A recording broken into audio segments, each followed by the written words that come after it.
Il y a un Libanais qui veut détruire une mosquée ici, en Côte d'Ivoire, pour construire son entreprise. Oui, vous avez bien entendu. Il veut détruire une mosquée pour construire son mouvement. Retenons en arrière et puis on revient sur ça. Un temps, il y a mon frère Sam Nanima qui a fait une interview avec des Noirs, c'est-à-dire des musulmans noirs ici en Côte d'Ivoire, en leur demandant si un Ivoirien mécréant, c'est-à-dire un Ivoirien qui ne prie pas, se présente aux élections contre un Libanais musulman qui prie, vous allez voter qui? Je vous dis que les gars ont choisi le Libanais. Ils disent qu'ils préfèrent le Libanais parce que le Libanais, il prie, il craint Allah, donc il pourra bien gérer le pays. Eh bien. Un Libanais musulman, un bon musulman libanais et un noir ivoirien mécréant.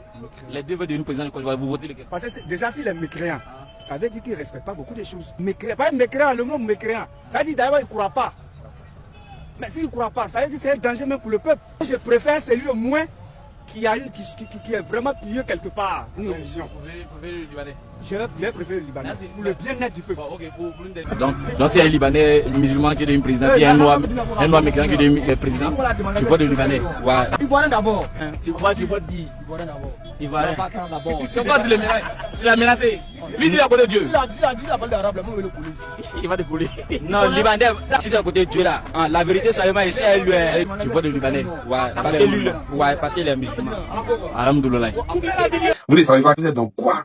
C'est-à-dire vous agissez avec les émotions, les sentiments de la religion pour dire oui, comme c'est notre frère musulman, il va bien gérer. Mais vous ne savez pas que cette religion pour laquelle vous voulez choisir des musulmans pour vouloir mettre au pays, peu importe leur origine, peu importe ce qu'ils peuvent faire là. Vous ne savez pas que c'est un piège qui est en train de vous prendre comme ça. Vous ne savez pas. En fait, la religion, elle est utilisée pour vous rendre doux, pour vous rendre docile, pour vous affaiblir, pour pouvoir vous prendre par les émotions, par les sentiments et faire ce qu'ils veulent faire depuis toujours. Il y a un but caché derrière, mais vous ne savez pas. Voilà ce qui se passe actuellement. Vous dites que vous préférez un Libanais parce qu'il est musulman, parce qu'il craint Allah. Eh bien, voici un Libanais qui est en train de détruire votre lieu de prière. Votre lieu où vous partez vous adresser à Allah. Il est en train de détruire ça sans pitié pour construire son business. Déjà, moi, je suis content pour ça. Hein. Moi, je suis très content pour ça. C'est vrai que je ne suis pas d'accord avec ce que les Libanais font au noir. Je ne suis pas d'accord avec ça. Mais déjà qu'il va construire une entreprise, là, ça va donner de l'emploi aux jeunes. La mosquée donne quel emploi? À pas créer les mendiants. Ça fait quoi? Ça donne rien. La mosquée est là et puis les mendiants viennent s'asseoir devant. C'est l'emploi qui est là. Ça, c'est quoi, là? La mosquée, ça ne sert à rien. Les gens vont prier pour perdre le temps. C'est une perte de temps. Vous priez, vous demandez à Allah seulement. Vous ne voyez rien. Vous partez dormir à la mosquée au lieu d'aller travailler. Vous ne faites rien à part attendre que ça vienne du ciel. Pourtant, si ce Libanais-là, il détruit la mosquée, il va construire une entreprise. Il va donner de l'emploi aux jeunes.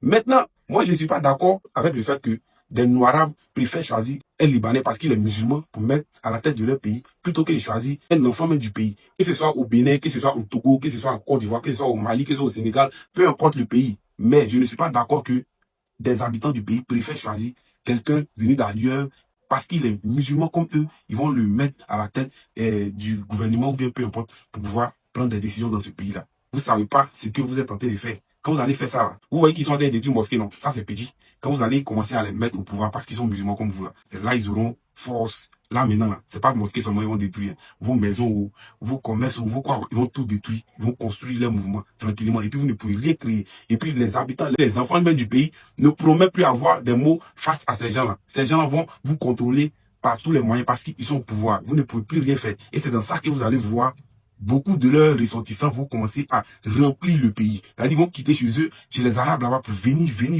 Vous allez voir que la population noire et puis la population blanche sera à égalité. Et quelques années plus tard, disons 30 à 50 ans plus tard, vous allez voir que il y aura 90% des blancs là, et puis 10% des noirs. C'est comme ça s'est passé chez les Marocains, Algériens, Égyptiens, Mauritaniens, etc. Vous voyez que les peaux sont blanches. Ils sont blancs actuellement, non? Ils n'ont jamais été blancs. Hein. Avant, ils étaient noirs comme nous. Mais c'est à cause des mouvements qu'on a. Aujourd'hui, ils sont blancs. C'est ça qu'on appelle le grand remplacement. Moi, je suis pas d'accord avec ça. Mais c'est ce qui est en train d'arriver. Ils vous prennent par les émotions, par les sentiments, avec la religion. Ils vont vous manipuler doucement. Et vous allez dire, ouais, c'est notre frère musulman, c'est notre frère musulman. Ouais, il craint Allah, donc il va bien faire. Pourtant, là, eux, ils ont leur but derrière. Leur but là, c'est de nous remplacer. Nous, la population noire, ils veulent nous éliminer sur cette terre-là. Mais vous ne savez pas. C'est pour ça qu'ils ont créé des religions, ils ont créé les web pour venir vous donner. Il y a un but politique derrière. Mais vous ne savez pas. C'est triste. Ils sont tellement à taper quoi? Dans le dos. Réfléchissez, réveillez-vous. Arrêtez d'agir avec les émotions. Et ces gens-là, ils ont un plan machiavélique contre les Noirs. Voilà, si vous ne prenez pas garde maintenant, c'est ce qui va arriver plus tard. Et les pays de l'Afrique de l'Ouest, comme les Mali, Sénégal, Côte d'Ivoire, Ghana, etc., seront comme les Algérie, les Maroc, etc.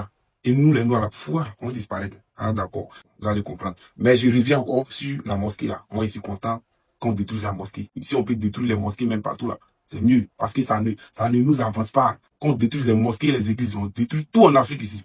Ça donne rien à l'Afrique. Avant l'arrivée des mosquées et les églises, nous, on était mieux. Mais c'est venu nous mettre dans la paresse. C'est-à-dire qu'on n'a qu'à prier, ça va venir. Et on attend seulement, on fait rien. Ça ne crée aucun emploi. Ça ne fait que piller les gens. L'église même va tuer les gens. Les gens payent seulement. Ils prient rien, mais ils ne font que payer. Mosquée aussi, les gens sont dormis là-bas. Ils passent leur temps dans prière, mettre jeunes, tout ça là, mais rien dans leur vie. Tout ça, c'est de la naque. Vous n'êtes pas des Arabes, vous n'êtes pas des Occidentaux, vous êtes Africains. L'Africain, là, de base, il n'est pas musulman, il n'est pas chrétien, il est animiste. Il suit la spiritualité ancestrale africaine. La spiritualité africaine, là, c'est ça que pour lui. Voilà. Ils sont venus nous blaguer pour dire que c'est pas bon. On a qu'à prendre pour eux. Déjà, pour eux, là, il y a un but derrière. C'est grâce à ça qu'ils nous pillent, ils continuent de nous piller. Et puis, nous, on ne se révolte pas, on est assis, on les regarde. Non, Dieu va faire notre parole. Quel Dieu va faire notre parole? Si on était dans notre spiritualité, là, on suivait ça bien. On les suit pas. On n'a pas les sentiments pour dire Dieu va faire, Dieu va faire. Quand ils vont venir nous voler comment? On les bat bien. Ne vous réveillez pas, ils continuent de dire oui, ils préfèrent un Libanais parce qu'il prie. C'est couleur, comment il va vous montrer. Ils vont tout casser, ils vont tout. Ça flingue qu'on dirait, nous, petit bissato dans les